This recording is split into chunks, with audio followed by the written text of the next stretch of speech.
చెప్పుకునే ముందు పోయిన వారం పాస్టర్ గారు ఏ వాక్యం చెప్పారండి? నోవాహు, దానియేలు, యోబు. ఇటువైపు నోవాహు, దానియేలు, యోబు. ముగ్గురు ఎటువంటి వారని చెప్పారని? నీతిమంతులు, యథార్థవంతులు. మనం కూడా మనం ఏం చేయాలి? మన పితరులను బట్టి నీతిగాను యథార్థంగాను నడవాలంటే వచ్చే వారం 12:30 వచ్చేద్దాం. అవునంటారా?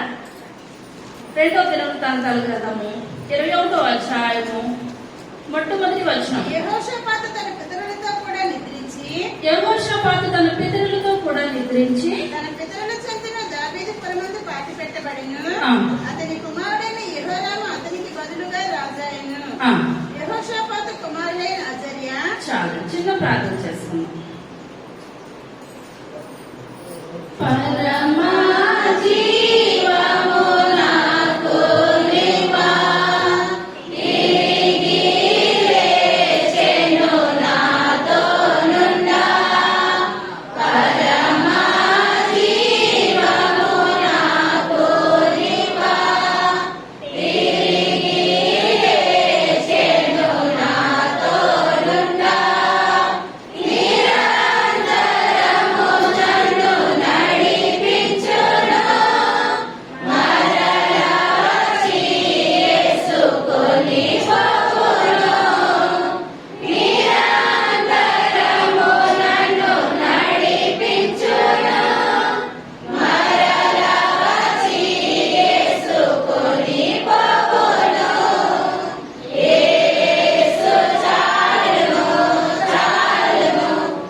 స్తోత్రాలు స్తుతులు చెల్లించుకుంటున్నాను తండ్రి. అయ్యా ఈ యొక్క దినాన్ని ప్రభా యెహోషాపాతు కుమారుడు గురించి వాక్యం చెప్తుండగా మీరుండండి ప్రభా. అయ్యా వినగలిగే చెవిని గ్రహించగలిగే హృదయాన్ని అందరికీ దయచేయండి ప్రభా. వాక్యానుసారమైన జీవితాలు దయచేయండి అయ్యా. మేము విని విడిచిపెట్టే వారంగా కాకుండా ప్రభా నాయన గ్రహించి బాబు మా కుటుంబానికి మా సంఘానికి దీవెనకరంగాను ఆశీర్వాదకరంగాను మేము ఈ యొక్క సన్నిధిలో జీవించే గొప్ప భాగ్యాన్ని దయచేయండి నాయన.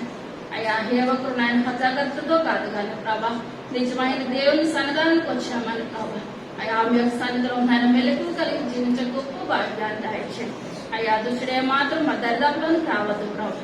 మీరుండండి, మీరు మాట్లాడండి. ఆదరించేంత వరకు మీరే తోడుగా నేడుగా ఉండి మహిమ ఘనత ప్రభావాలు పొందమని త్వరగా రాబోచున్న యేసయ్య నామమున వేడుకొంచున్నాము తండ్రి. ఆమేన్. హల్లెలూయా. చదివి బట్టి మళ్ళా చదువుకుందాం. యెహోషాపాతు తన పితరులతో కూడా నిద్రించి తన పితరుల చెందిన దావీదు పురమందు పాతిపెట్టబడెను. అతని కుమారుడైన యెహోరాము అతనికి బదులుగా రాజాయెను. యెహోషాపాతు కుమారులైన అజర్యా, యెహీయేలు, జకర్యా, అజర్యా, మికాయేలు, షెఫట్యా అనువారు ఇతనికి సహోదరులు. చాలా ఎంతమంది వచ్చారంటే మళ్ళా లెక్క పెడదాం. అజర్యా, యెహీయేలు, జకర్యా, అజర్యా, మికాయేలు, షెఫట్యా. ఎంతమంది వచ్చారంటే 6 వచ్చారు. 6 ఎవరు? యెహోషాపాతు కుమారులు. యెహోషాపాతు గురించి చాలా సార్లు మనం వాటిని చెప్పుకున్నాం. మంచివాడని అంటారు యెహోషాపాతు, మంచివాడే. యెహోషాపాతు ఒక్క తప్పు చేశాడని చెప్పుకున్నాం. ఏం చేశాడంటారు?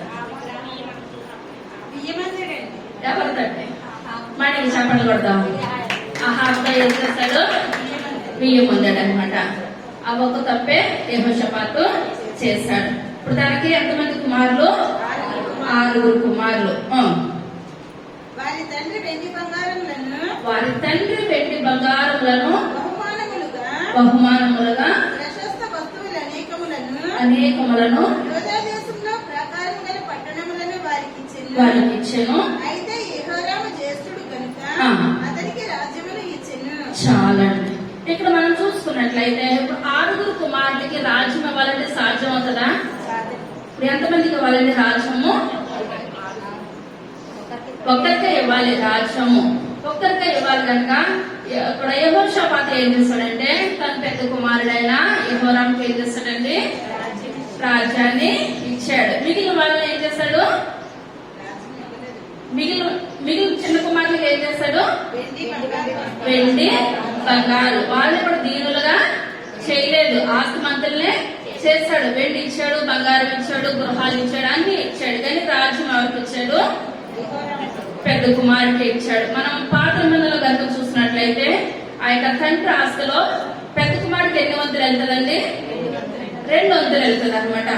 ఆ విధంగా ఇప్పుడైతే పెద్దవాళ్ళకైనా చిన్నవాళ్ళకైనా ఆస్తి సమానంగా చేస్తున్నారు. ఆ యొక్క దినాల్లో అయితే 2 వంతులు పెద్ద కుమారుడికి వెళ్తుంది, 1 వంతు చిన్న కుమారుడికి వస్తుంది. ఇక్కడ మనం చూసుకున్నట్లయితే పెద్ద కుమారుడికి యెహోరాముకి ఏం చేస్తాడంటే తన తండ్రి రాజ్యాన్ని ఇచ్చేస్తాడు. మిగిలిన వాళ్ళందరికీ ఏం చేస్తాడండి? వెండి బంగారాన్ని బహుమానాలు ఇచ్చారు. బహుమానాలు ఇచ్చినప్పుడు వాళ్ళ తమ్ముళ్ళు ఇప్పుడు ఏం చేయాలి? గొడవకు రావాలంటారా? రావాలి. దావీదు కుమారులు వచ్చేవారా గొడవకి?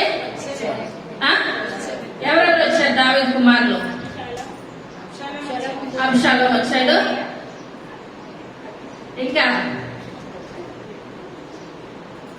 ఇంకెవరు? అబ్షాలోము. ఇంకా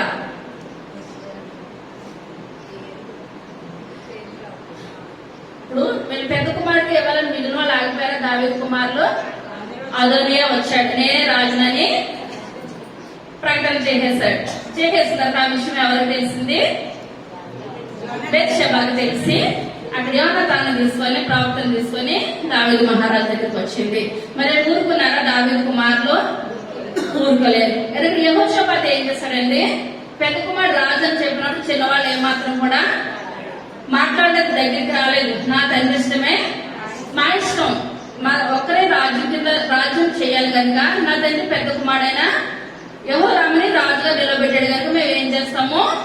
పక్కకు వెళ్ళిపోతామని మిగిలిన తమ్ముళ్ళు ఏం చేస్తారండి? 6 కూడా పక్కకే వెళ్ళిపోయారు. తర్వాత యెహోరాము తన తండ్రి రాజ్యమును ఏలనారంభించినప్పుడు తను స్థిరపరచుకొని చాలా యెహోరాము ఏం చేస్తాడంటే రాజ్యాన్ని స్థిరపరచేసుకున్నాడు. ఇప్పుడు రాజ్యాన్ని స్థిరపరచుకున్నాడు అనగా అతనికి గొడవలు ఏ మాత్రం కూడా లేవు. ఇప్పుడు తమ్ముడు గొడవకు వస్తుంటే రాజ్యం మీద నిమ్మలంగా ఉండడానికి ఉంటుందా? ఏ మాత్రం కూడా ఉండదు. ఇప్పుడు యెహోరాము అనగా మనకు అర్థం ఏంటంటే యెహోవాను హెచ్చించుట. ఏంటంటే యెహోవాను హెచ్చించుట, దేవుని ద్వారా ఘనపరచబడుట. 2 అర్థాలు ఉన్నాయి. రెండోది ఏంటి?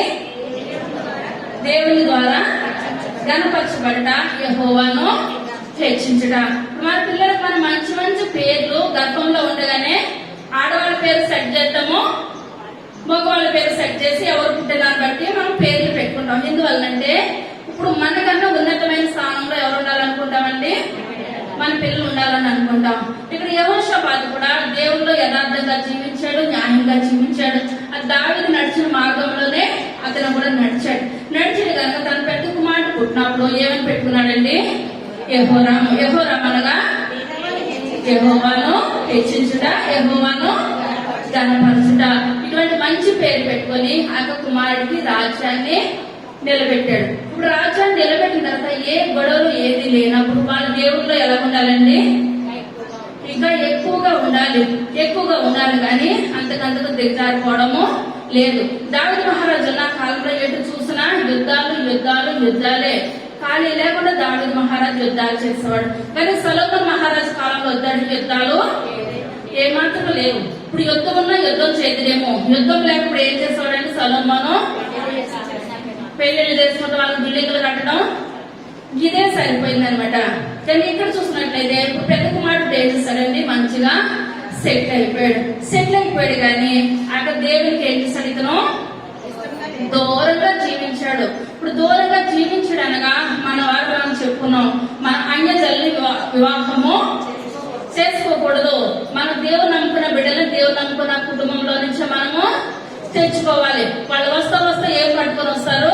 అన్యాయం చేసుకుంటే విగ్రహాలను పట్టుకొస్తారు. మన దేవునికి విరుద్ధమైనది ఏంటండి? విగ్రహారాధన. ఆ యొక్క మన విగ్రహారాధన ఏమాత్రం కూడా చేయడానికి ఎంత మాత్రం కూడా వీలు లేదు. నేను ఎవరింటికన్నా వెళ్ళానంటే ఆ ఫోటోలు కనపడినట్టు ఒకేసారి ఇప్పుడు జల్లు అంటది అనమాట. కొంచెం కట్టెను వేసేయండి అంట.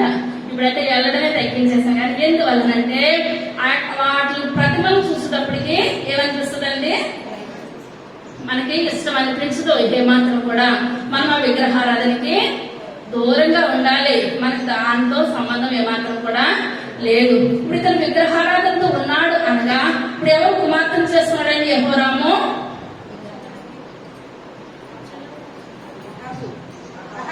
అహాబు కుమార్తె వివాహం చేసుకున్నాడు. అక్కడ ఇప్పుడు అహాబు ఎవరు వివాహం చేసుకున్నాడు?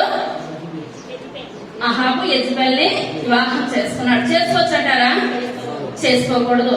కానీ అహాబు యెజబెల్ వివాహం చేసుకున్నాడు. వివాహం చేసుకుంటే ఆమె వస్తా ఏం పట్టుకొని వచ్చింది? విగ్రహాలు పట్టుకొని వచ్చింది.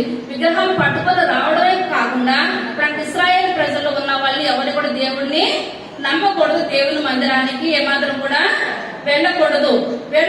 విగ్రహారాధన చేయాలి. 400 మంది ప్రవక్తలను ఏం చేసింది? చంపించేసింది. ఎందువల్లంటే ఎటు చూసినా విగ్రహారాధన అంటుంది.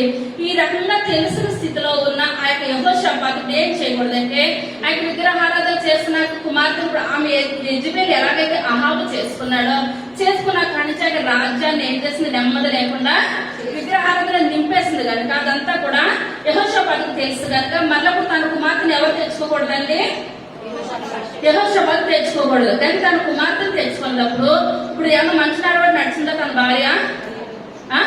ఏమాత్రం కూడా తన తల్లి ఎలాగుందో విగ్రహారాధనలో చిన్నప్పటి నుంచి ఈ కుమార్తె కూడా విగ్రహారాధనలో ఆ విధంగానే ఉంది. మంచి అన్నది ఏమాత్రం కూడా యెజబెల్ కుటుంబంలో లేనే లేదు. యెజబెల్ ఆ తల్లి అక్కడి నుంచి వచ్చేసింది అనమాట. విగ్రహారాధన మాట వినలేని తనము, దేవునికి దూరంగా జీవించే తనం అంతా కూడా వాళ్ళ కుటుంబంలో వచ్చేసింది కనుక ఇప్పుడు ఏ కుటుంబంలోకి వచ్చిన పద్ధతులు ఏమాత్రం కూడా రాలేదు. తల్లికి రాలేదు, కుమార్తెకి రాలేదు, ఇద్దరికి అమ్మమ్మ కూడా రాలేదు. ఎవరికి కూడా దేవుడి మాటలన్నా వాళ్ళు దూరంగానే జీవించారు. ఇలా దూరంగా జీవించిన ఆ క్రమంలో ఇప్పుడు ఒక కుమార్తెను వివాహం చేసుకున్న తర్వాత యెహోరాము ఏం చేస్తాడండి?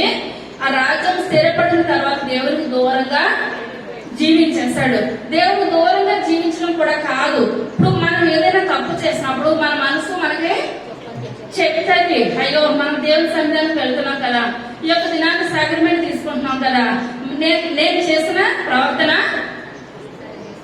మంచిది కాదు, ఎదటోళ్ళు చెప్పవసరం లేదు. మన ప్రవర్తన మనకే తెలిసిపోద్దు. మనం ప్రార్థన చేసుకోకపోతే మన మనసు అంటే ఒక దినాన ప్రార్థన చేసుకోలేదు.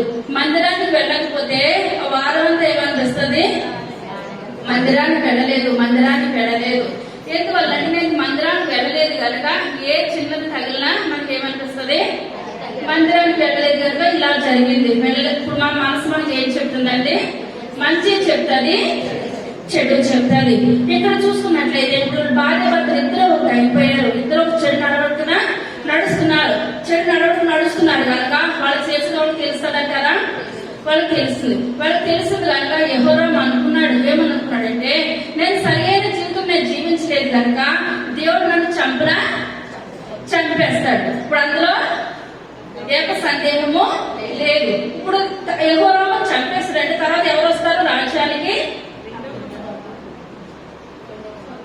తన తమ్ముళ్ళు ఎవరు వచ్చేస్తారు. ఇప్పుడు రాజులు ఏంటంటే శేషం ఏమాత్రం కూడా ఉంచరు అనమాట.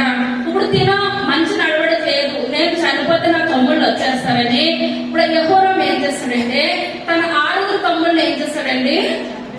చంపించేస్తాడు అనమాట. తర్వాత యెహోరాము తన తండ్రి రాజ్యమును ఏలనారంభించినప్పుడు తన్ను స్థిరపరచుకొని తన సహోదరులందరినీ ఇశ్రాయేలు అధిపతులలో కొందరిని హతము చేసెను.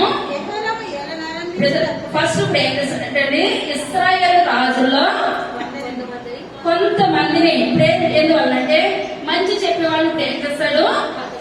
హతము చేసేస్తాడు. తన దగ్గరికి వచ్చి ఇప్పుడు ఎవరో కూడా ఇది తప్పుగా చెప్పద్దు. అలాగనుకుంటే దావీదు ప్రవక్త దగ్గరికి ఎవరు వచ్చారు? నాతాను వచ్చాడు. నాతాను వచ్చినప్పుడు ఆ నాతాను అన్నాడు దావీదుతో ఏమని చెప్పాడండి? నువ్వు చేసింది తప్పు అని చెప్పినప్పుడు దావీదు నాతాను చంపించేశాడా? ఆ మనుషులు నువ్వే అని చెప్పినప్పుడు అతను ఏం చేస్తాడండి? పశ్చాత్తాపం పడ్డాడు. దేవుని సన్నిధిలో క్షమాపణ కోరుకున్నాడు. పలుపు తేలి అంతా కన్నీరు కాచాడు. ఇప్పుడు ఇది ఎవరైనా చెప్తారేమో అనుకొని ఇప్పుడు ఇశ్రాయేలు రాజులో మంచి వాళ్ళందరినీ కూడా కొంతమంది ఇప్పుడు ఇతను ఏం చేశాడండి, చంపించేశాడు. తర్వాత అతడు యెరూషలేములో 8 సంవత్సరములు ఏలెను. అతడు అహాబు కుమార్తెను పెండ్లి చేసుకొని అహాబు సంతతి వారు నడిచిన ప్రకారముగా ఇశ్రాయేలు రాజుల మార్గమందు నడిచెను. అతడు యెహోవా దృష్టికి ప్రతికూలముగా ప్రవర్తించెను. చాలండి. ఇప్పుడు ఎటువంటి ఇప్పుడు అమ్మగారి ఇంట్లో ఉన్న పద్ధతులు వచ్చినాయా, అత్తారింట్లో ఉన్న పద్ధతులు వచ్చినాయా? ఈ అబ్బాయికి అత్తవారింట్లో ఉన్న పద్ధతులు వచ్చేసినాయి. వాళ్ళ ఆవిడ ఎక్కమంటే లెగుస్తున్నాడు, కూర్చోమంటే కూర్చుంటున్నాడు అనమాట. ఏం మాత్రం కూడా ఇప్పుడు ఇశ్రాయేలు రాజులు ఎలా పరిపాలించారో అలాగే వచ్చింది తప్పించి దేవుని బిడ్డలు ఇప్పుడు 12 గోత్రాల్లో 10 గోత్రాలు ఒకటి అయిపోయింది, 2 గోత్రాలు ఒకటి అయిపోయింది. ఇప్పుడు 10 గోత్రాల్లో ఎవరున్నారు? 10 గోత్రాల్లో ఎవరున్నారు? యెజబెల్ ఉన్నదన్నమాట. ఎవరున్నారు? 10 గోత్రాల వైపు యెజబెల్ ఉన్నారు. అక్కడ 10 గోత్రాల్లో 19 మంది రాజులు వచ్చారు. 19 మంది రాజుల్లో ఎవరు కూడా సరైన పరిపాలన చేయలేదు. ఇప్పుడు 2 గోత్రాల్లో ఎంతమంది రాజులు వచ్చారు?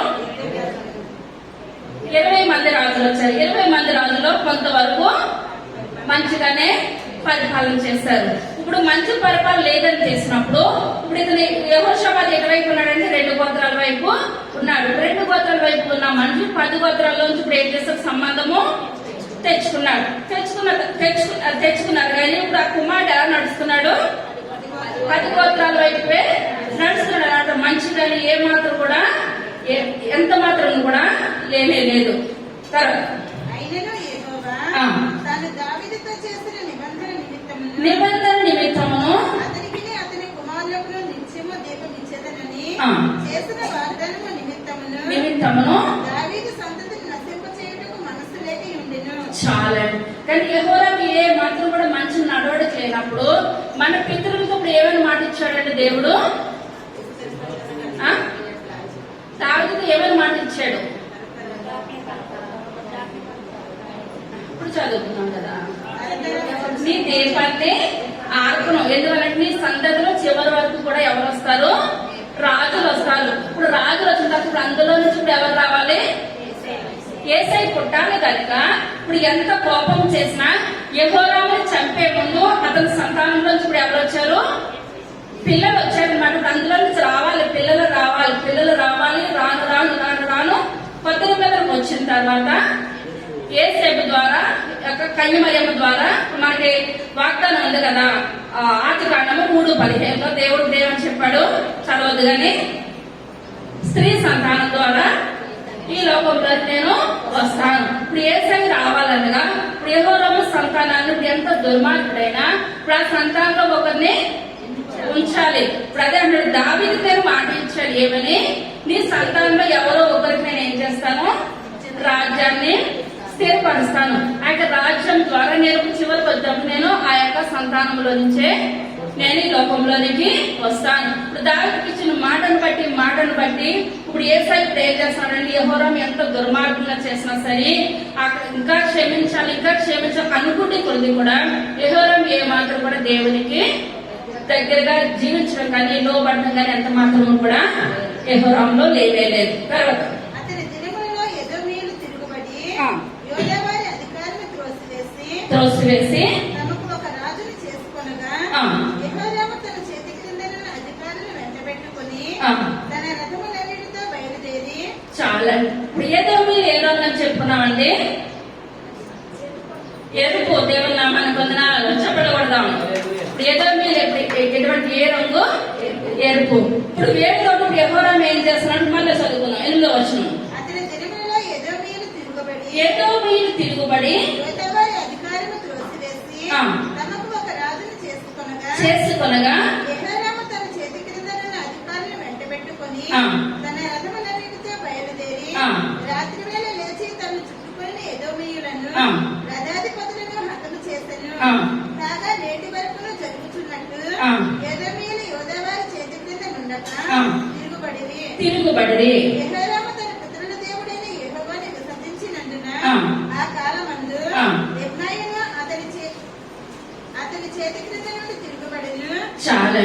ఎదోమీయుల మీద యుద్ధానికి వెళ్ళినప్పుడు ఒకసారి 2 సార్లు ఓడిపోతారు. ఇప్పుడు ఏం చేస్తారంటే ఎదోమీయులు తిరగబడిపోయారు.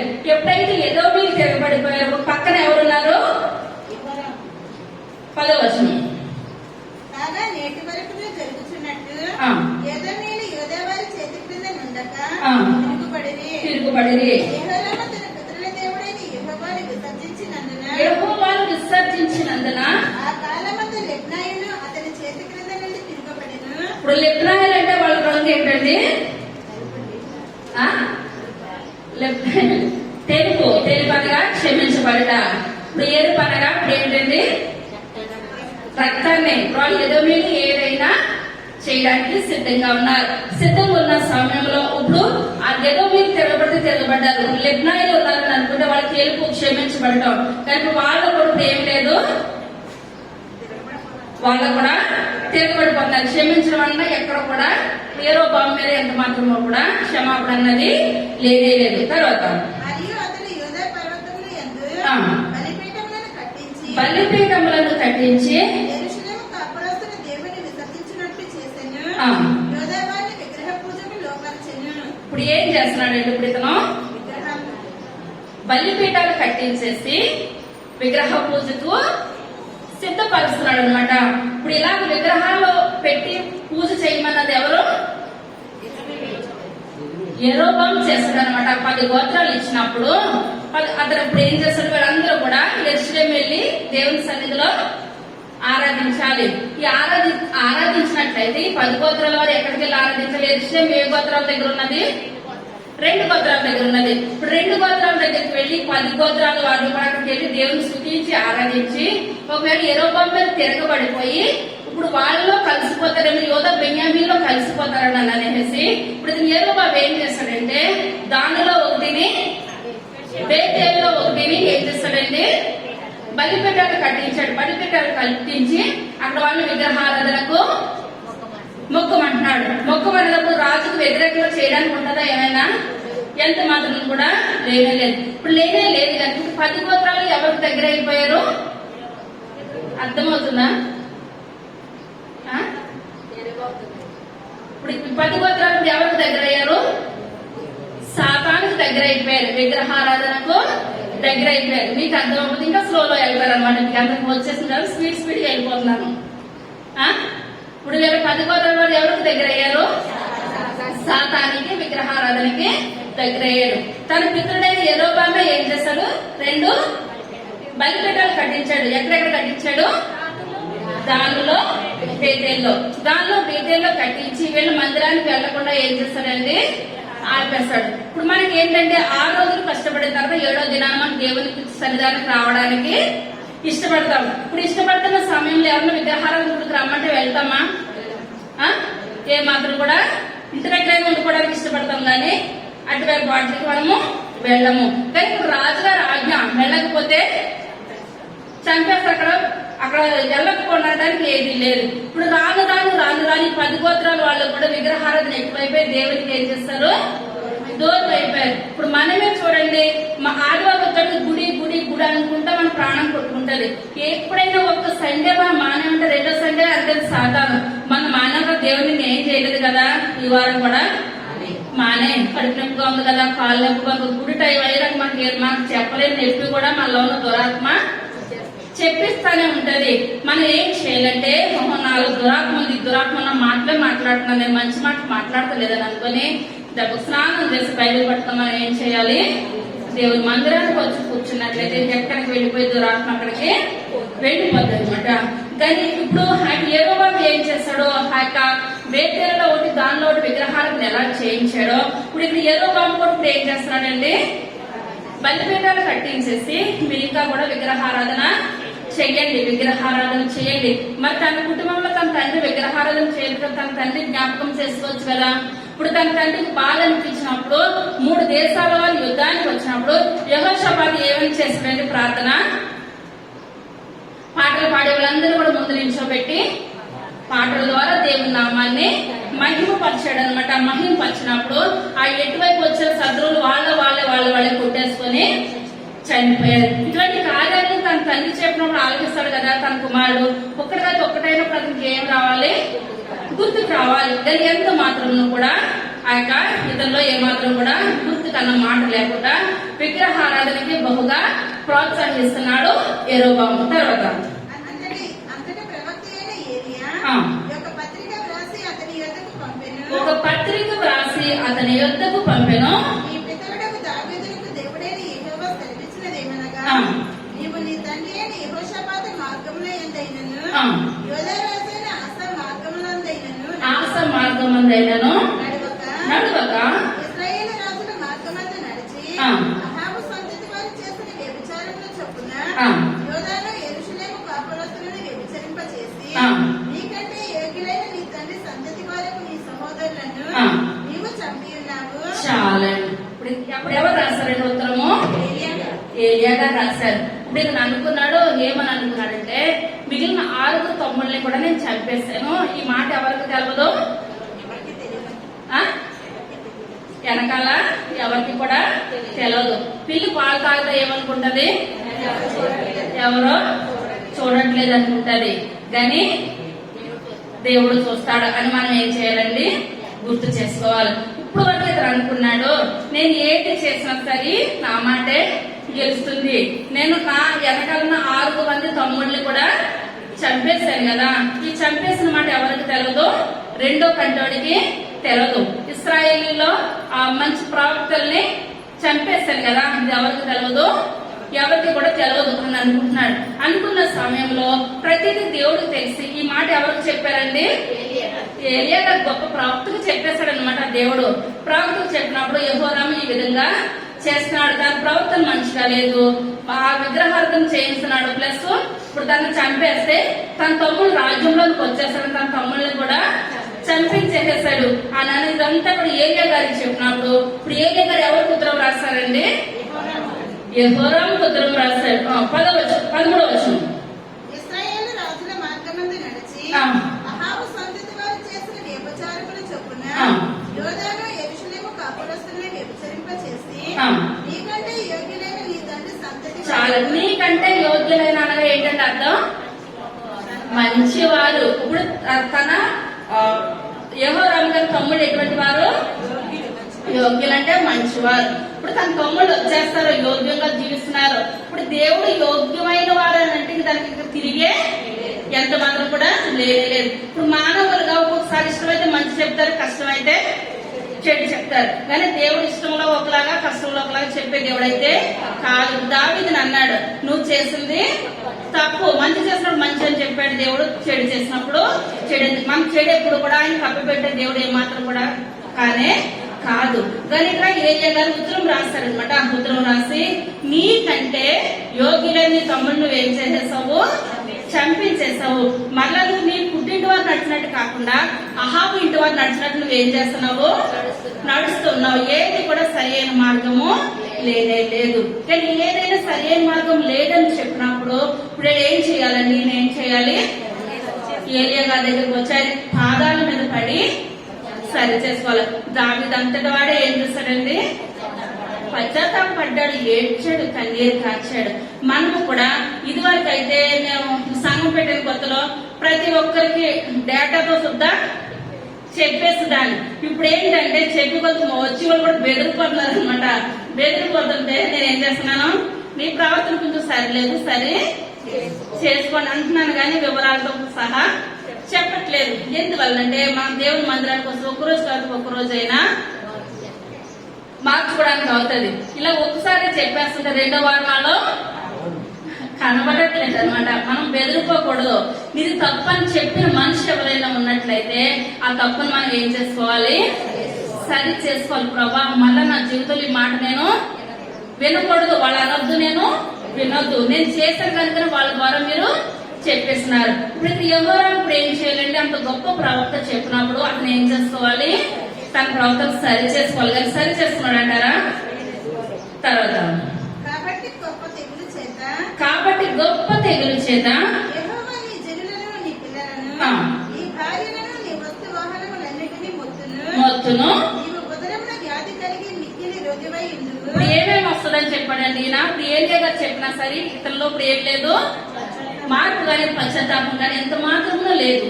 కానీ దేవుడు ఒక చిన్న దాంతో వదిలిపెడతలేదు. మీకు ఏమేమి పెట్టాడండి దేవుడు? దానికి ముందు 14 వచనం. కాబట్టి గొప్ప తెగులు చేత యెహోవా నీ జనులను నీ పిల్లలను చాలండి. ఇప్పుడు గొప్ప తెగులు చేత ఏం కలుగుతుంది? నీ పిల్లలను, జనులను, పిల్లలను, భార్యలను, చాలండి. తనకున్న ఆస్తి ఏంటి, పిల్లలేంటి, భార్యలేంటి, కుటుంబం అంతా కూడా దేవుడు మొత్తేస్తున్నాడు. ఇప్పుడు ఇంత మొద్దుతాడన్నా సరే బిడ్డల్లో ఇప్పుడు ఏం లేదు, పశ్చాత్తాపం లేదు. మనలో ఒక దెబ్బన్నా కొట్టునా ఏదైనా చేసినా సరిపెట్టుకుంటాం. కానీ మన పిల్లలు ఏదైనా ఒక మాట అంటే తట్టుకోవడానికి రాదనమాట. కానీ నీ పిల్లల్ని మొత్తేస్తాను, నీ భార్యలు మొత్తేస్తాను, అందరినీ ఇది చేసేస్తాను అన్నప్పుడు అయిన పిల్లల్లో ఏం కలగాలి? మార్పు కలగాలి, పశ్చాత్తాపం కలగాలి. కానీ ఎంత మాత్రం కూడా పశ్చాత్తాపం అన్నది లేనే లేదు. తర్వాత వ్యాధి కలిగి మిక్కిలి రోగివై ఉండుము. నిరంతరమైన వ్యాధి చేత నీ పేగులు పడిపోవును. చాలండి. ఇప్పుడు నీకు తనకేమొస్తుంది? పొట్టలో భయంకరమైన వ్యాధి వస్తుంది. ఇప్పుడు మనకు సాధారణ ఏదైనా చిన్న వ్యాధి పెట్టింది అనుకోండి, అది దేవుడి దగ్గరకు వస్తే దేవుడు తీసివేస్తాడు. దేవుడే మనకు వ్యాధి పెట్టినట్లయితే అది ఎక్కడికి వెళ్ళినా సరే పోయే మార్గమే లేదు. కానీ ఇప్పుడు ఒక వైరస్ వచ్చిందంటే ఏంటంటే, ఒక బ్యాక్టీరియా వస్తుందంటే మనం పడుకున్నప్పుడు మనం మంచిగానే పడుకుంటాము. ప్రొద్దులే చూడడానికి ఒక కాలు ఉండదంటండి, మళ్ళా ఒక చెయ్యి ఉండదంట, ఒక ముక్కు ఉండదంట. ఎక్కడ పడితే బ్యాక్టీరియా అక్కడ అవయవాలు ప్రొద్దులేసేటప్పటికి ఒక రక్తం ఉండదంట, ఏమి ఉండదంట. కాలు ఉందని కాలే తినేస్తుందంట ప్రొద్దులేసేటప్పటికి. అటువంటి భయంకరమైన వ్యాధులు ఎందువల్లంటే మన జీవితం ఎలాగుంది, మన బ్రతికి ఎలాగుంది, మనం ఏం చేసుకోవాలి? సరి చేసుకోవాలి. నువ్వు దేవుని మందిరానికి వెళ్ళినప్పుడు నీ ప్రవర్తన జాగ్రత్తగా చూసుకోవాలా. మనం దేవుని మందిరానికి వచ్చిన మన ప్రవర్తన సరిగా లేకుండా ఉన్నట్లయితే మనతో పోదు పిల్ల తరాల దేవుడు ఏం చేస్తున్నాడు? వ్యాధితోటి మొత్తేస్తున్నాడు అనమాట. ఇతనికి పేగుల్లో భయంకరమైన వ్యాధి అనగా ఈ యొక్క దినాల్లో క్యాన్సర్ అయి ఉండొచ్చు అనమాట. ఇప్పుడు ఆ వ్యాధికి మందు అన్నది లేనే లేదు. తర్వాత మరియు యెహోరాము మీదకి ఫిలిష్తీయులు కూషీయులు చేరువనున్న అరబీయులను రేపగా వారి యూదా దేశం మీదకి వచ్చి దానిలో చొరబడి రాజనగరం నందు దొరికిన సమస్త పదార్థములను అతని కుమారులను భార్యలను పట్టుకొని పోయిరి. అతని కుమారుల కనిష్ఠుడైన యెహోయాహాజు తప్ప అతనికి ఒక కుమారుడైన విడువబడలేదు. ఇది ఎంతయో అయిన తర్వాత యెహోవా కుదరచాలని వ్యాధి చేత అతనిని ఉదరమున మొత్తినందున 2 సంవత్సరాల వ్యాధి బలగపుగుచూ వచ్చి ఆ వ్యాధి చేత అతని పేగులు పడిపోయి ఒక వేదన నందుచు అతని మరణమాయెను. చాలండి. ఇప్పుడు ఇతను ఎటువంటి వ్యాధి వచ్చింది? కుదిరిందంటారా వ్యాధి? 2 సంవత్సరాలు మంచం మీద ఉన్నాడు. మంచం మీద పడక ముందే ఏలియా భక్తులు వచ్చి చెప్పినప్పుడు కూడా అతని ప్రవర్తన ఏమాత్రం కూడా సరి చేసుకోలేదు. తన భార్యలు వెళ్ళిపోయారు, పిల్లలు వెళ్ళిపోయారు. కానీ ఒకే ఒక కుమారుని ఉంచాడు. ఎందువల్లంటే ఇప్పుడు తమ్ముళ్ళు లేరు. ఆ కుమారుడు వరకు ఎవరు రావాలి? యేసయ్య లోకంలోకి రావాలన్న కుమారుని ఒక్కనే ఉంచాడు. ఇప్పుడు 2 సంవత్సరాలు పెట్టినంతలో పశ్చాత్తాపం గానీ మార్పు గానీ ఏమాత్రం కూడా చెందలేదు. మన లోకంలో ఉన్న వాళ్ళు ఇక్కడే మనం ఏం చేయాలి? ఇదే అనుకూల సమయము, ఇదే దక్షిణ దినము. మనం సరి చేసుకోకపోతే పైన అగ్ని ఆరదు, పురుగు చావదు. ఇప్పుడు అతను భయంకరమైన వ్యాధితో చనిపోయాడు. తర్వాత అతని జనులు అతని పితరులకు చేసిన ఉత్తర క్రియలు అతనికి చేయలేదు. అతడు ఎలనారంభించినప్పుడు 32 ఏండ్ల వాడు యెరూషలేములో 8 సంవత్సరములు ఏలి ఎవరికి ఇష్టం లేని వాడే అతడు చనిపోయిను. చాలా ఇష్టం అనిపించిందా? ఎన్ని సంవత్సరాలు పరిపాలన చేశాడు? అబ్బో 8 సంవత్సరాలు. 40 సంవత్సరాలు బ్రతికాడు. 32 సంవత్సరాలకి రాజ్యం ఎక్కాడు.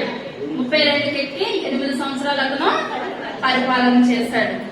కానీ 8 సంవత్సరాలు ఎవరు కూడా మంచి అన్న మాట ఏమాత్రం కూడా లేనే లేదు. తర్వాత రాజుల సమాధానంలో కాక దావీదు పురమందు వేరే చోట జనులు అతని పాతి పెట్టిరి. చాలండి. దావీదు పెట్టిన చోట పెట్టలేదు, తన తండ్రి అని యెహోషాపాతుకు పెట్టిన చోట పెట్టలేదు. పెట్టకుండా 8 సంవత్సరాలు పరిపాలన చేసినా సరే అతను వేరే చోట ఏం చేస్తారండి? సమాధిలో పెట్టారు. మనం ఎన్నాళ్ళు బ్రతికేమన్నది కాదు, ఎంత బ్రతికేమన్నది కాదు, నేను 100 మంది పిల్లలను కన్నానన్నది కాదు, 100 సంవత్సరాలు మనం ఈ లోకంలో జీవించామన్నది కాదు, ఎంత బ్రతికేము, ఎంతమంది పిల్లలు కన్నారు, ఎలా బ్రతికేమన్నది కాదు. కానీ మన మరణము ఎలాగున్నది, మనం చనిపోయిన తర్వాత మన మీద పడి ఏడ్చి ఒక్కలన్నా ఉన్నారా? మనం సంపాదించుకోగలుగుతున్నామా? ఒక్కరైనా మీద పడి ఏడుస్తున్నారా? అటువంటి మరణం లేకపోతేనంటండి పడిపోయిన పిండముతో ఏంటండి, పడిపోయిన పిండముతో సమానం. పిండం మీద ఎవరు పడి ఆడరు. మనం బ్రతుకుతున్నామంటే బ్రతికేమన్నది కాదు, ఎంతమంది పిల్లలు అన్నది కాదు, ఎన్ని సంవత్సరాలు బ్రతికేమన్నది కాదు. బ్రతికినంత కాలం కూడా మనం చివరి వరకు కూడా మనం ఏం చేసుకోవాలా? జ్ఞాపకం చేసుకోవాలా. ఇప్పుడు ఇతను బ్రతికాడు యెహోరాము, కానీ ఒక్కరు కూడా తన భార్య కానీ తన పిల్లలు కానీ వీళ్ళు మంచి వాళ్ళే అన్న మాట వచ్చిందంటారా? ఒక్కరు కూడా మంచి వాళ్ళని లేదు. ఇప్పుడు ఇంటికి పెద్దవాళ్ళు ఎలా ఉండాలండి? తల్లి తండ్రి తర్వాత వాళ్ళే పెద్దవాళ్ళు. వెనకాల ఉన్న వాళ్ళందరినీ కూడా వాళ్ళే సెట్ చేసేయాలి, సరి చూసుకోవాలి. పెద్దవాళ్ళు కరెక్ట్ గా ఉంటే వెనకాల వాళ్ళందరూ కూడా కరెక్ట్ అయిపోతారు. కానీ ఇతను పెద్దవాడు ఇప్పుడు ఎలా చేశాడండి? లైన్ తప్పేశాడు. ఇప్పుడు యెహోషాపాతుకి ఎంతమంది కుమారులు? అమ్మోయ్ 6 తమ్ముళ్ళు, ఇతనితో పాటు 7 కుమారులు. కుమారులు ఎంతమంది? అర్థమవుతుందా? తమ్ముళ్ళు ఎంతమంది అన్నాను? 6. మరి తమ్ముడితో ఇతను లెక్క అంటారా కదా? ఇప్పుడు ఎంతమంది కుమారులు యెహోషాపాతుకి? 7 కుమారులు. మళ్ళా ఇంకొక భక్తుడికి ఉన్నారు కుమారులు 7. ఎవరు?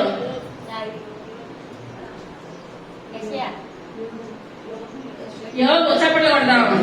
ఎవరండి? యోగు. యోగుకి ఎంతమంది? భుజ దేశంలో యోగుకి ఎంతమంది కుమారులు? కుమార్తెలు మొత్తము ఇప్పుడు చెప్పారు. మొత్తం ఎంతమంది? 10 మంది కుమారులు. ఇప్పుడు యెహోషాపాతుకి ఎంతమంది కుమారులు? 7 కుమారులు. కానీ ఎందువల్లంటే యెహోషాపాతు చాలా ప్రార్థనా పరుడు, చాలా నీతిగా జీవించాడు అనుకుంటాము.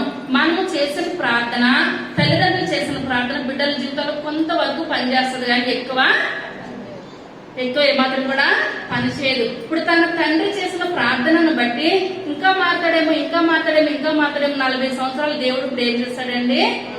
ఆయుష్ ఇచ్చాడు. కానీ ఇంకా దుర్మార్గం ఎక్కువైపోతుంది, కానీ మంచి ఏమాత్రం కూడా యెహోషాపాతులో లేనే లేదు. 40 సంవత్సరాలకి చనిపోయాడుగా మన నిజ జీవితంలో స్థిరపడేది 40 సంవత్సరాలకు మనం ఏం చేయాలి? స్థిరపడిపోవాలి. 40 సంవత్సరాలు వచ్చేదానికి 40 సంవత్సరాలు వచ్చేటప్పటికి డ్యూటీ జాయిన్ అయినా 20 సంవత్సరాలు 25 సంవత్సరాలు జాయిన్ అయితే 40 సంవత్సరాల వరకు ఉన్నతమైన స్థానం వచ్చేసి అదే 40 సంవత్సరాలు జాయిన్ అయితే చిన్న పిల్లోడి కింద ఏం చేయాలి? పని చెయ్యాలన్నమాట. కానీ ఎక్కడ చూసుకున్నట్లయితే దావీదు ఎన్ని సంవత్సరాలు పరిపాలన చేశాడు? 40 సంవత్సరాలు. సొలొమోను 40 సంవత్సరాలు. సౌలు 40 సంవత్సరాలు. 40 సంవత్సరాలు మంచి పరిపాలన చేసి అక్కడ రాజ్యాలు వాళ్ళు ఏం చేశారు? స్థిరపెట్టేశారు. కనుక 40 సంవత్సరాలు ఇతను మరణం అయిపోయాడు అనమాట. ఇప్పుడు సమూయేలు చనిపోయినప్పుడు రామాలు 40 దినాలు ఇశ్రాయేలు ప్రజలు సమూయేలు గురించి అందరాచారు. మనకు మంచి 40 సంవత్సరాల కల్లా మనం మంచి వచ్చేయాలి, మన జీవితం స్థిరపడిపోవాలి, బిడ్డల జీవితాలు ఒక లెవెల్లోనికి వచ్చేసేయాలి. అలా వచ్చినట్లయితే మనము స్థిరపడతాం, మన కుటుంబం కూడా స్థిరపడుతుంది. 40 సంవత్సరాల దానికి ఇప్పుడు యెరోబాము జీవితం అంతా కూడా ఏమైపోయిందంటే అతలాకుతలం అయిపోయింది. ఇంటికి పెద్దవాడే తప్పుదోవ పట్టేస్తున్నందుకు కుటుంబం అంతా కూడా అటు ఇటు కాకుండా అయిపోయింది. ఆ ఇంటికి పెద్దవాళ్ళ కొడుకులు మంచివాళ్ళు కాదని కొంతమందిని చెప్తారు. ఎవరైనా నేను అన్నది అర్థమైనా మళ్ళీ చెప్పనా? యాకోబు కుమారులు తీద్దాం, చప్పట్లు కొట్టాం. ఆదికాండము 49వ అధ్యాయము 3వ వచనం. రూబేను, నీవు నా పెద్ద కుమారుడవు, నా ప్రథమ ఫలమును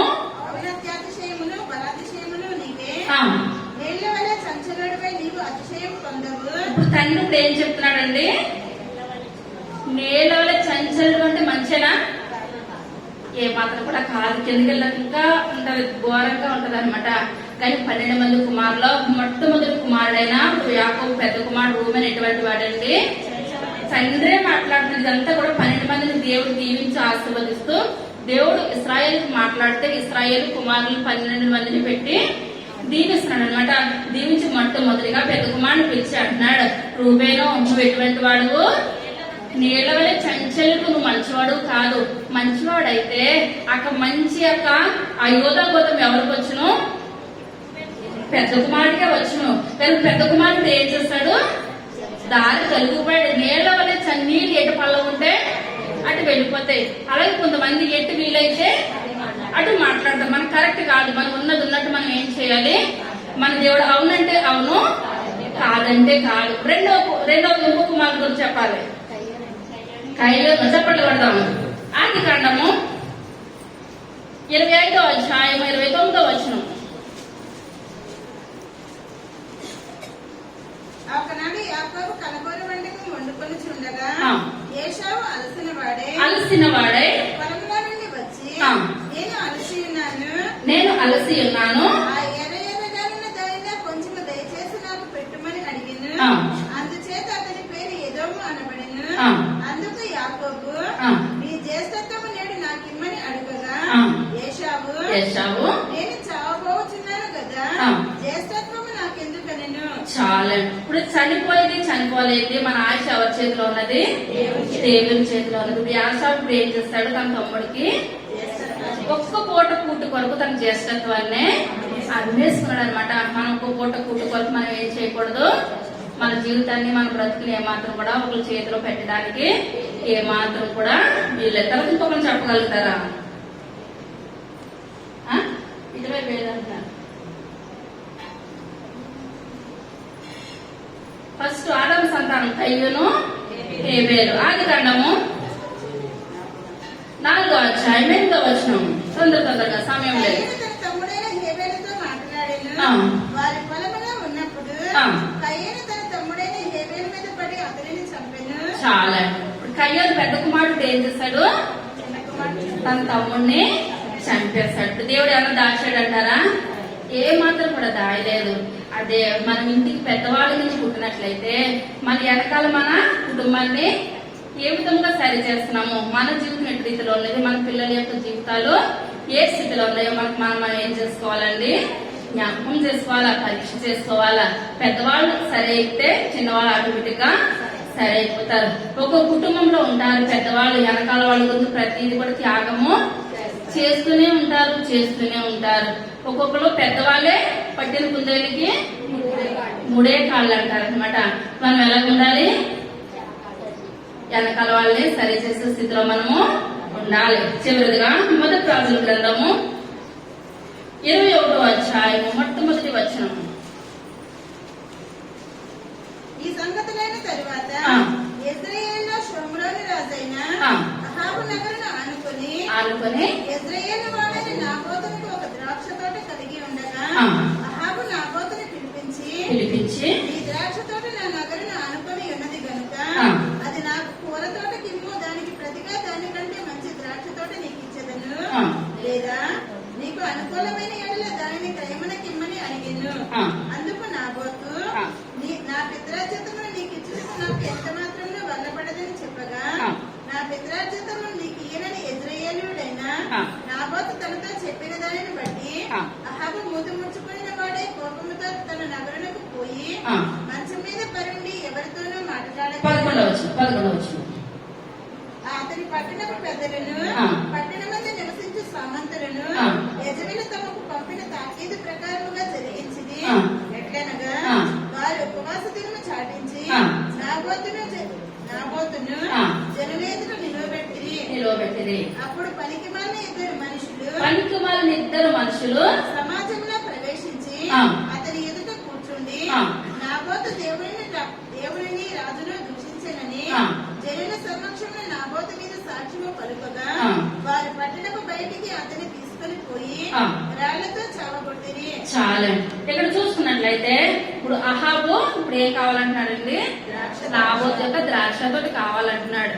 కావాలన్నప్పుడు నాబోతు అంటున్నాడు, అది నేను కొనుక్కున్నది కాదు, నా పిత్రార్జితం నుంచి వస్తుంది, అది అమ్ముకోవడానికి కాదు అని చెప్పినప్పుడు ఇతను అంటున్నాడు, ఆ పొలము నా పొలాలన్నింటిలో పక్కన ఉన్నది కనుక, ఆనుకొని ఉన్నది కనుక నీకు వేరేది ఇస్తాను, లేకపోతే అమ్మేస్తావేమో అమ్మే అంటున్నాడు. నాకు అమ్మే ఆలోచన లేదు, వేరే తీసుకున్న ఆలోచన అంతకన్నా లేదని చెప్పినప్పుడు ఇంటికి వెళ్ళిపోయి ముఖం చిన్నపుచ్చుకున్నది. అప్పుడు తన భార్య యెజబెల్ అంటుంది, ఎందుకు ముఖం అలా పెట్టుకున్నారనంటే, నాబోతు ఇలాగ అన్నాడనంటే అతను ప్రతిమానవలసిన పని ఏమొచ్చింది, అతను చంపేస్తే అది ద్రాక్ష తోట మనదైపోద్ది కదా అని చెప్పినప్పుడు భర్త ఏమన్నారండి, వద్దు, దేవుడు మనకి ఎంత ఇచ్చాడు కదా, కొంత దాంట్లోనే మనకి ఎందుకు అని చెప్పాలి. కానీ ఏ మాత్రం కూడా మాట్లాడలేదు, చెప్పలేని స్థితిలో ఇప్పుడు ఏం చేసినట్టు ఇద్దరు పనికి మాలిన వాళ్ళని అబద్ధ సాక్ష్యాలు పెట్టించేసి నాబోతుని ఆహాబోతు తిట్టాడు, ఇదంతా కూడా అబద్ధ సాక్ష్యం చెప్పించేసి నాబోతుని ఇప్పుడు ఏం చేసిందండి అమ్మ, రాళ్లతోటి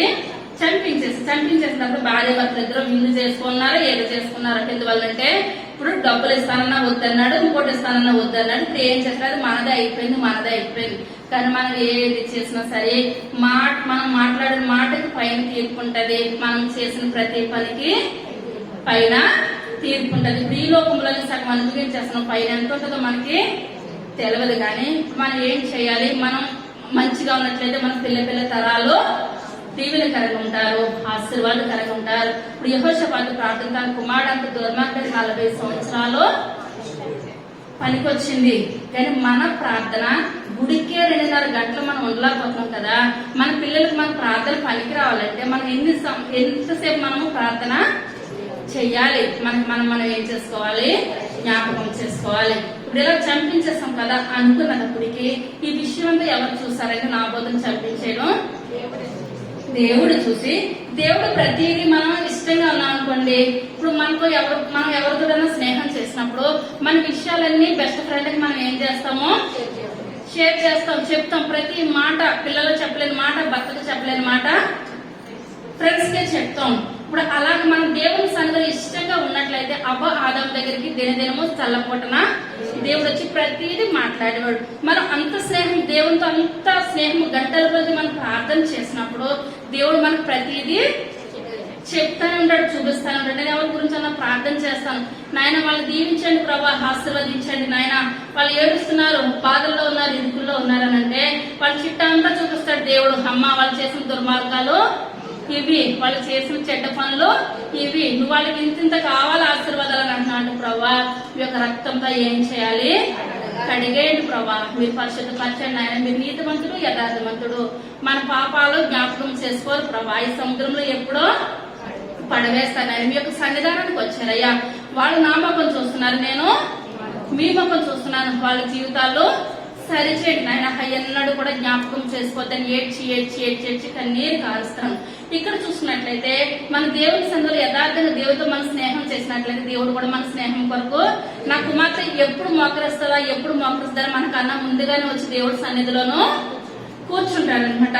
ఇక్కడ చూసినట్లయితే ఒక కర్మ ఎరగని నాబోతుని చంపినప్పుడు ఈ విషయాలన్నీ ఎవరో చెప్పాడండి, దేవుడు ఏలియా గారికి చెప్పాడు అనమాట. అదే అధ్యాయము 17వ వచనం. అప్పుడు యెహోవా వాక్కు నిష్పీయుడైన ఏలీయాకు ప్రత్యక్షమై ఇలాగ సెలవిచ్చెను, నీవు లేచి షోమ్రోనులో ఉన్న ఇశ్రాయేలు రాజైన అహాబును ఎదుర్కొనుటకు బయలుదేరుము.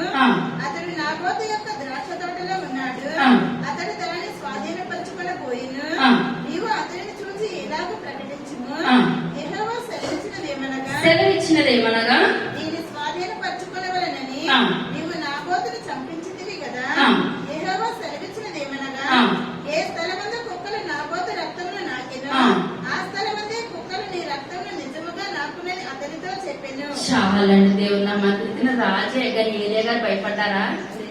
ఏమాత్రం కూడా భయపడలేదు. అనుకుంటున్నాడు ఎవరికి తెలియదు కదా అని 2వ రోజు వెళ్ళిపోయి అదే ద్రాక్ష తోటలో ఉండి ఇప్పుడు ఇతను ఏం చేస్తున్నాడు, ఇంక నాదైపోయింది అనుకొని అక్కడ ఉన్నది దేవుడు అంటున్నాడు, ఏలియా నువ్వు తొందరగా వెళ్ళు, నాబోతు ద్రాక్ష తోట ఎవరున్నారు, అహాబ్ ఉన్నాడు, అహాబ్తో నువ్వు మాట్లాడవలసి ఉందని చెప్పినప్పుడు అహాబ్ వెళ్ళి అంటున్నాడు, ఇప్పుడు ఏమీ తెలవని మనిషిని రాళ్ళతో కొట్టి చంపించేస్తావు కదా, అక్కడ ఆ రక్తాన్ని కుక్కలు నాకినాయి కదా, నువ్వు చనిపోయినప్పుడు నీ రక్తాన్ని కూడా కుక్కలే నాకుతాయి. మనం ఏది విత్తితే అదే కోస్తాం అనమాట. మనం మంచి వాళ్ళమైతే మన బిడ్డలు మంచి వాళ్ళగా ఉంటారు. మన ప్రార్థనను బట్టి ఒక రోజు కాదు 2వ రోజైనా మన బిడ్డలు మారే అవకాశము ఉంటది. కనుక చెప్పినప్పుడు ఇప్పుడు అహాబులో ఇప్పుడు ఏం కలిగింది, నా పగవాడా అని మాట్లాడుతున్నామ్మో, నీకు తెలిసిపోయిందా ఇప్పుడు మనము ఏదైనా దేవుడు ఇంకా మనల్ని మార్చుకోవాలి, సరి చేయాలనుకొని ఇప్పుడు ఇలా మనకు వద్దు, వీళ్ళు ఎంత చేసిన దుర్మార్గులు అనుకున్నారనుకోని వాళ్ళు గుడికి రారు, వాళ్ళ జీవితాలు కూడా దేవుడు బయలుపరచడం. ఇప్పుడు కొంతమంది ప్రవక్తల ద్వారా సరి చేసినప్పుడు దావీదు దగ్గర ప్రవక్త పంపినప్పుడు దావీదు ఇప్పుడు ఏమన్నాడు, సరి చేసుకున్నాడు. ఇప్పుడు అదే యెహోరాము దగ్గరికి ఏలియా ప్రవక్త వెళ్ళాడు, నువ్వు సరైన జీవితం నువ్వు జీవించట్లేదు, నీ తమ్ముడిని చంపిన దేవుడు నీకు ఒక అవకాశం ఇస్తున్నాడు, నీ జీవితాన్ని నువ్వేం చేయాలి, సరి చేసుకొని చెప్పినప్పుడు అయ్యో 6 మందిని చంపేసినప్పుడు కూడా దేవుడు నన్ను క్షమించడానికి అతనిలో ఏం కలగాలండి, పశ్చాత్తాపం కలగాలి. కానీ ఎంత మాత్రమూ కలగలేదు. ఇక్కడ అహాబులో కూడా నటించాడు అంతవరకే తప్పించి చేసింది ఏది కూడా లేదు.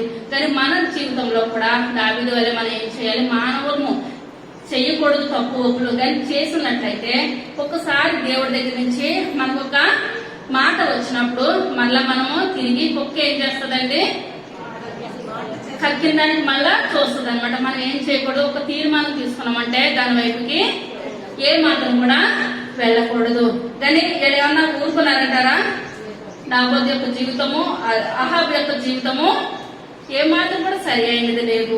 అక్కడ చూసుకున్నట్లయితే యెహోరాము యొక్క జీవితము ఏమాత్రము సరిగా లేదు. మనం చూస్తున్నాం కదా పెద్ద కుమారుడు ఏశావు జీవితము సరిగా లేదు, ఇంకొకటి కయీను జీవితము సరిగా లేదు, ఇంకొకటి రూబేను జీవితము ఏమాత్రం కూడా సరిగా లేదు. వాళ్ళ పతనంతో ఇదైపోయారు తప్ప మార్పు అన్నది వాళ్ళ జీవితాల్లో కానీ వాళ్ళ బ్రతుకుల్లో కానీ లేనే లేదు. కానీ మనం తప్పని కుమారుడు గురించి కానీ చూసుకున్నట్లయితే ఆ కుమారుడు ఏం కలిగిందండి, పశ్చాత్తాపం కలిగింది. నా తండ్రి ఇంటి దగ్గర పనివాడికైనా నేను జీవిస్తాను అనుకున్నాడు, కానీ మళ్ళీ నాకు అదే స్థానము కావాలనుకోలేదు. కానీ తండ్రి ఎటువంటి స్థానం ఇచ్చాడు, కుమారుడు స్థానం ఇచ్చాడు, మంచి స్థానం ఇచ్చాడు, ఒక ఉన్నతమైన స్థితిలో నిలబెట్టాడు. మనం అనుకోవచ్చు నేను దేవుడికి దూరంగా జీవించాను కదా, దేవుడు నన్ను దగ్గరికి తీసుకోడేమో అని మనం అనుకోవచ్చు. కానీ ఒక్కసారి ఆయన పాదాలు చెప్పుకోవచ్చు, ప్రభా నేను ఏమాత్రం కూడా నేను వెనక చూడాలి నాయన, నన్ను క్షమించండి ప్రభా. ఆయన పాదాలు పట్టుకుంటే మన పితరులు దావీదుని క్షమించిన దేవుడు మనందరినీ క్షమిస్తాడు. ఒక ఊర్లోనంట ఒక కుర్రోడు ఉన్నాడంటే యవనస్తులు 20-25 సంవత్సరాలు ఉంటాయి. ఆ కుమారుడు తల్లిదండ్రులకి ఏమాత్రం కూడా మాట వెళ్ళలేదు, విరోధంగా జీవించాడు. ఏంటి చేయొద్దంటే అదే చేశాడు. ఇప్పుడు 20 సంవత్సరాలు వచ్చేసినట్టు పిల్లలు మనం కొట్టగలుగుతామా, ఏం కొట్టడానికి లేదు, తిట్టడానికి లేదు. ప్రార్థన ఒకటే, ప్రార్థనే దేవుడు ఏం చేస్తాడు, మన బిడ్డల జీవితాలు మారుస్తాడు, మన కుటుంబాలను ఆశీర్వదిస్తాడు, పొలంలోనికి తీసుకొని వస్తాడు. కొడితే ఇంకా రెచ్చిపోతారు, కొట్టడానికి లేదు, తిట్టడానికి లేదు. ఒక యవ్వన వయసులో ఉన్న కుమారుడు ఉన్నాడు, తల్లి తండ్రికి విరోధంగా ఏం చేస్తాడు, ఇంటిలో నుంచి తప్పని కుమారుడు వెళ్ళిపోయినట్టు వెళ్ళిపోయిన తర్వాత అతనిలో కూడా డబ్బు అయిపోయి ఉండొచ్చు, ఫ్రెండ్స్ అయిపోయి ఉండొచ్చు, అన్ని అయిపోయిన తర్వాత చివరాకరికి అనుకున్నాడు, అయ్యో నా తల్లిదండ్రులు నన్ను ఎంత బాగా చూశారో, నా తండ్రి నన్ను అల్లారు ముద్దుగా చూసుకున్నట్టు నా జీవితం నా బ్రతికేయడం తండ్రి గుర్తుకొచ్చాడు. తండ్రి గుర్తుకొచ్చి తండ్రికి ఒక లెటర్ రాస్తాడంట, ఏమని, డాడీ నా తప్పు తెలుసుకున్నాను, కానీ ఇప్పుడు దగ్గరకు వస్తే తండ్రి కొడతాడేమో, తండ్రి శిక్షిస్తాడేమో అని భయపడి ఒక లెటర్ రాస్తాడంట. లెటర్ రాసి మన ఇంటి వెనకాల రైల్వే ట్రాక్ ఉంది కదా, అందులో ట్రైన్ లో నుంచి నేను ఒక 3-4 రోజుల్లో ఒక ట్రైన్ ఎక్కి వెనక నుంచి నేను వెళ్తాను, ఎటువైపు వెళ్తాను ఏ బండి అన్నది కుమారుడు చెప్పలేదు. ఇంకా రైలు పట్టాలంటే ట్రైన్ వెళ్తా ఉంటాయి, వస్తా ఉంటాయి. లెటర్ రాసి నన్ను క్షమిస్తాను, వచ్చిన తర్వాత కొట్టను, నన్ను చేర్చుకుంటాను అని నువ్వు అనుకున్నట్లయితే అక్కడ మన ఇంటి వెనకాల ఒక గానుగ చెట్టు ఉంది కదా, గానుగ చెట్టుకి తెల్లటి జెండా ఒక జెండా కట్టు డాడీ.